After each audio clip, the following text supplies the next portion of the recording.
Hello everyone, मैं आशा करती हूँ आप सभी ठीक होंगे। मैं काजल धामी आप सभी का स्वागत करती हूँ आपके अपने चैनल पीपल टीचर में। आज की वीडियो आप लोगों के लिए बेहद खास वीडियो होने वाली है। यदि आप सीटेट की जो 2022 में परीक्षा होने वाली है, चाहे वो जुलाई में हो, चाहे वो अगस्त में हो या फिर ये परीक्षा दिसंबर में हो, आप इस परीक्षा में अपेयर होने वाले हैं।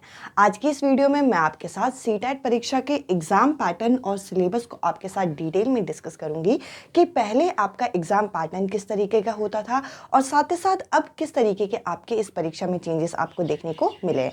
साथ ही साथ आप लोगों में से कई सारे लोगों का ये डाउट होता है कि क्या सीटेट परीक्षा का जो 2022 में आपका नोटिफिकेशन आएगा, इसमें आपको सिलेबस चेंज देखने को मिलेगा। तो देखिए, सिलेबस तो वही है पर कुछ कुछ चीज़ें यहाँ पे चेंज हुए हैं जो कि मैं आपके साथ डिस्कस करने वाली हूँ। तो चलिए वीडियो शुरू करें। सबसे पहले अगर हम सीटेट परीक्षा की बात करें तो ये जो सीटेट की जो परीक्षा है जिस बोर्ड से कंडक्ट की जाती है वो है सीबीएसई। अब देखिए, यहाँ पे अगर इस परीक्षा की एग्ज़ाम ड्यूरेशन की बात करें तो इस परीक्षा का जो एग्ज़ाम ड्यूरेशन होता है वो 2.5 घंटे का होता है।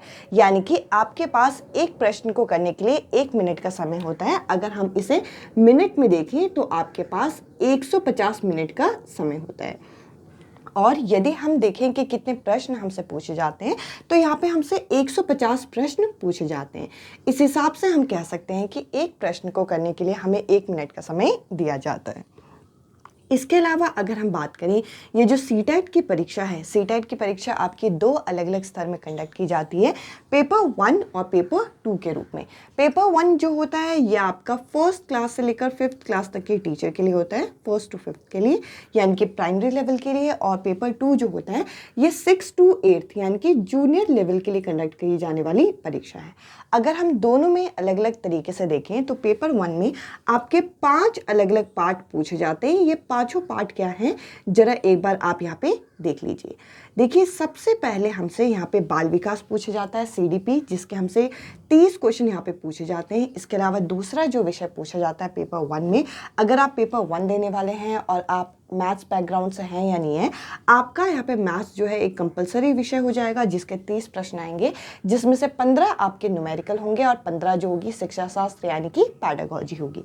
इसके अलावा लैंग्वेज 1 और लैंग्वेज 2 दो अलग अलग भाषाओं का चयन आपको करना होता है। अलग अलग, एक जैसी भाषा आप यहाँ पे चयन नहीं कर सकते, 2 अलग अलग भाषाओं का चयन आपको फॉर्म फिल करते हुए करना होगा, जिसके भी हमसे 30 प्रश्न यहाँ पे पूछे जाएंगे।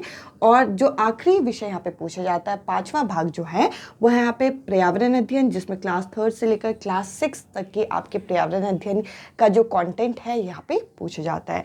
तो देखिए, अगर हम पेपर 1 की बात करें तो 5 अलग अलग भाग है, जिसमें हर भाग आपका 30 अंकों का है, जिस हिसाब से पूरा जो पेपर है वो आपका 150 अंकों का पेपर बन जाता है। इसके अलावा पेपर 2 की अगर हम बात करें तो पेपर 2 में हमें 4 अलग अलग भाग पूछे जाते हैं। देखिए, पेपर 1 में 5 भाग और पेपर 2 में 4 भाग। किस हिसाब से, सीडीपी जो बाल विकास है वो आपसे 30 अंकों का पूछा जाएगा। लैंग्वेज 1 और लैंग्वेज 2 का चयन, यहाँ पे भी आपको अलग अलग भाषाओं का चयन करना होगा, जो कि 30 अंकों का होगा। इसके अलावा आपका आगे जाके यहाँ पे ग्रेजुएशन के सब्जेक्ट के अनुसार यहाँ पे चीज़ें बदल जाती है। अगर आपका जो ग्रेजुएशन है वो साइंस बैकग्राउंड से रहा है तो आप फॉर्म फिल करते हुए मैथमेटिक्स एंड साइंस का चयन करेंगे, जिसके 30 प्रश्न आपको पूछे जाएंगे, मैथ्स के 30 प्रश्न और साइंस के 30 प्रश्न। इसके अलावा अगर आपका जो ग्रेजुएशन है वो कॉमर्स या फिर आपका ह्यूमैनिटी से रहा है तो यहाँ पे आप सोशल साइंस का चयन करेंगे, जिसके आपके पूरे 60 प्रश्न पूछे जाएंगे। देखिए, यहाँ पे जो विभाजन होता है ईवीएस और मैथ्स में पेपर 1 के अंदर वो 15-15 का होता है, यानी कि 15 नंबर आपके न्यूमेरिकल, 15 नंबर की पैडागोजी। जबकि यहाँ पे थोड़ा सा चेंज है, पेपर 2 में मैथ्स का अगर आप चयन करते हैं तो आपके 30 अंक किस तरीके से विभाजित होंगे, 20 आपके न्यूमेरिकल होंगे, 10 नंबर की पैडागोजी होगी। देखिए, ये एग्जाम पैटर्न तो पहले से चला आ रहा था, जब से सीटेट की परीक्षा 2011 से कंडक्ट की जा रही है। यानी कि टाइम ड्यूरेशन वही है, 2.5 घंटे का। प्रश्न यहाँ पे 150 प्रश्न पूछे जाते हैं। सीटेट के 2 अलग अलग लेवल है। अब देखिए, ये जो एग्जाम पैटर्न और सिलेबस में अगर हम मेजर चेंजेस देखें कि क्या चेंजेस आए, वो जरा एक बार डिस्कस कर लेते हैं। सबसे पहले तो देखिए सीटेट की ये जो परीक्षा है ये पिछली बारी यानी कि अभी जो दिसंबर जनवरी में कंडक्ट हुई है ये आपकी ऑनलाइन मोड पे कंडक्ट हुई है। इससे पहले ये परीक्षा ऑफलाइन मोड पे कंडक्ट होती थी। यानी कि हम कह सकते हैं कि सबसे मेजर चेंज तो यहाँ पे मोड ऑफ एग्जामिनेशन का कर दिया गया है। यानी कि पहले ऑफलाइन मोड यानी कि आपके पास एक पेपर होता था, आप वो एग्ज़ाम के बाद वो पेपर घर में ला सकते थे, और अब ये परीक्षा आपकी ऑनलाइन मोड पे होगी स्क्रीन पे। अगर आपको ये क्लियर नहीं है कि आपको एग्ज़ाम किस तरीके से देना है ऑनलाइन मोड पे, तो इसके लिए भी मैंने एक सेपरेट वीडियो बनाई है, आप उस वीडियो को देख सकते हैं ताकि आपके मन से जो छोटा मोटा डर होगा वो हट जाएगा।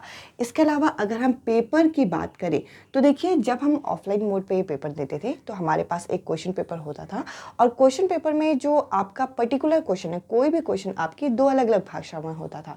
एक साइड आपका इंग्लिश में और एक साइड आपका हिंदी में।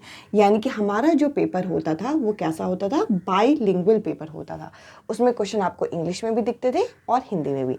बट ऑनलाइन मोड पे जब से ये पेपर शिफ्ट हुआ है तब से एक चेंज आपको और देखने को मिल जाएगा।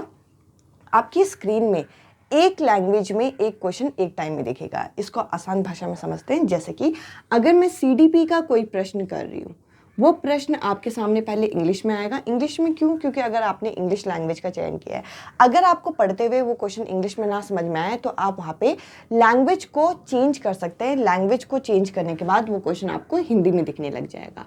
इसका मतलब क्या है कि एक समय पे आपको जो कोई भी क्वेश्चन है वो एक ही भाषा में दिखेगा, या तो इंग्लिश में या तो हिंदी में। जबकि पहले क्या होता था, पहले आपका जब ऑफलाइन मोड पे पेपर होता था तब आपको एक ही क्वेश्चन वो दोनों भाषा में एक ही साथ देखने को मिल जाता था। इसके अलावा अगर हम क्वेश्चन के पैटर्न की बात करें कि क्वेश्चन के पैटर्न में क्या चेंज आया, देखिए सिलेबस के अगर हम मेजर चेंज की बात करें तो देखिए यहाँ पे एक जो 2-3 टर्म आपके यहाँ पे ऐड हुए हैं, जिसमें आप देख सकते हैं पहले हमें एनसीएफ आरटीई पूछा जाता था, राइट टू एजुकेशन और नेशनल करिकुलम फ्रेमवर्क के टॉपिक पूछे जाते थे। बट इस साल जो आपका सीटेट की परीक्षा हुई है दिसंबर जनवरी वाले में, उसमें हमें न्यू एजुकेशन पॉलिसी जो कि 2020 की थी, इसमें से काफ़ी सारे क्वेश्चन हर सेट में देखने को मिले। 3 से 4 क्वेश्चन यहाँ पे देखने को मिले। इसके लिए भी मैंने एक सेपरेट वीडियो बनाई है। डांस फॉर्म से क्वेश्चन आपके बहुत ज़्यादा पूछे गए हैं। ये पूछा गया है कि भारत का जो मानचित्र है, इंडिया का जो मैप है, उसमें जैसे अरेबियन सी से निकटवर्ती राज्य यानी कि नेबरिंग स्टेट कौन से हैं, इस तरीके के क्वेश्चन आपके यहाँ पे आप देख सकते हैं कि क्वेश्चन फॉर्म में नए ऐड किए गए। इसके अलावा क्वेश्चन पैटर्न में जो चेंज आया है, देखिए क्वेश्चन वही है, सीडीपी के 30 क्वेश्चन, लैंग्वेज के 30 क्वेश्चन, ये चीज़ें चेंज नहीं हुई हैं। क्वेश्चन में जो चेंज आया है, पहले पैडागॉजी जो पूछी जाती थी डायरेक्ट, अगर आप टैग वर्ड पढ़ ले, टैग वर्ड क्या होता है, जैसे कि कुछ ऐसे शब्द जो कि आपके क्वेश्चन को हल करने में मदद करते हैं। जैसे कि अगर किसी क्वेश्चन में ओनली वर्ड हो गया तो वो उस क्वेश्चन का आंसर नहीं हो सकता, क्योंकि ओनली वर्ड जो है, केवल जो है, हमारे शिक्षा को यहाँ पे क्या करता है, रिस्ट्रिक्ट कर देता है। तो हम उस ऑप्शन को टिक नहीं करते थे, या फिर नॉट वाले ऑप्शन को टिक करना होता था तो हम ओनली वाले ऑप्शन को ही टिक करते थे। इस तरीके की कहानी चलती थी। पर अब जो पैडागॉजी, जो शिक्षा शास्त्र हमसे पूछी जा रही है, वो काफ़ी थोड़ी लेंदी पूछी जा रही है। मतलब टाइम लग रहा है उस क्वेश्चन को पढ़ने में, उसको डिकोड करने में। और इसके अलावा एक मेजर चेंज जो आपको सीडीपी सेक्शन में सबसे ज़्यादा देखने को मिलेगा, वो असर्शन एंड रीजन के क्वेश्चन। ये आप अभी जो दिसंबर जनवरी का पेपर हुआ है आप उसमें देखना। असर्शन रीजन होता क्या है, आपको एक कथन दे देते हैं, उस कथन का नीचे कारण दे देते थे। आप उस कथन को पढ़ोगे, उस कारण को पढ़ोगे, और नीचे ऑप्शन कुछ इस तरीके से होंगे कि ये कथन सही है, इसका कारण सही है, ये कथन गलत है, इसका कारण सही है। तो इस तरीके के 4 अलग अलग ऑप्शन आपको दे दिए जाएंगे। तो ये नई चीज़ आपके यहाँ पे ऐड की गई है। अगर हम क्वेश्चन पैटर्न की यहाँ पे बात करें, जैसे कि मैंने कहा एनईपी 2020 आप कर ही लेना। डांस फॉर्म, कुछ फुल फॉर्म है जो आपका यहाँ पे इंग्लिश पैडागॉजी में हमसे पूछी गई। इसके अलावा अगर आप जब सीडीपी की तैयारी करते हैं तब आपको पता चलेगा जीन पियाजे, कोलबर्ग और वाइगॉट्स्की, ये 3 ऐसे मनोवैज्ञानिक हैं जिनकी थ्योरी आपकी सिलेबस में मोटे मोटे शब्दों में दी गई है कि आपको करनी है। जीन पियाजे की जो संज्ञानात्मक विकास का सिद्धांत है यानी कि कोग्निटिव डेवलपमेंट थ्योरी, इसके अलावा वाइगॉट्स्की की सोशो कल्चर थ्योरी यानी कि सामाजिक सांस्कृतिक सिद्धांत, इसके अलावा कोलबर्ग की जो मोरल डेवलपमेंट थ्योरी यानी कि नैतिक विकास का सिद्धांत। ये तीनों थ्योरी तो आपको करनी ही है अगर आप सीडीपी में अच्छा खासा स्कोर करना चाहते हो। 3 नंबर 3 मार्क्स आपका यहाँ पे फिक्स होते हैं। 3 से 4 क्वेश्चन आपके आएंगे। पहले ये जो सिद्धांत थे, इससे संबंधित जो स्टेज हैं, जो अवस्था है, उससे संबंधित डायरेक्ट क्वेश्चन पूछे जाते थे। पर अब यहाँ पे डायरेक्ट क्वेश्चन नहीं पूछे जा रहे, इसको सिचुएशन बेस्ड क्वेश्चन में बदल दिया गया है।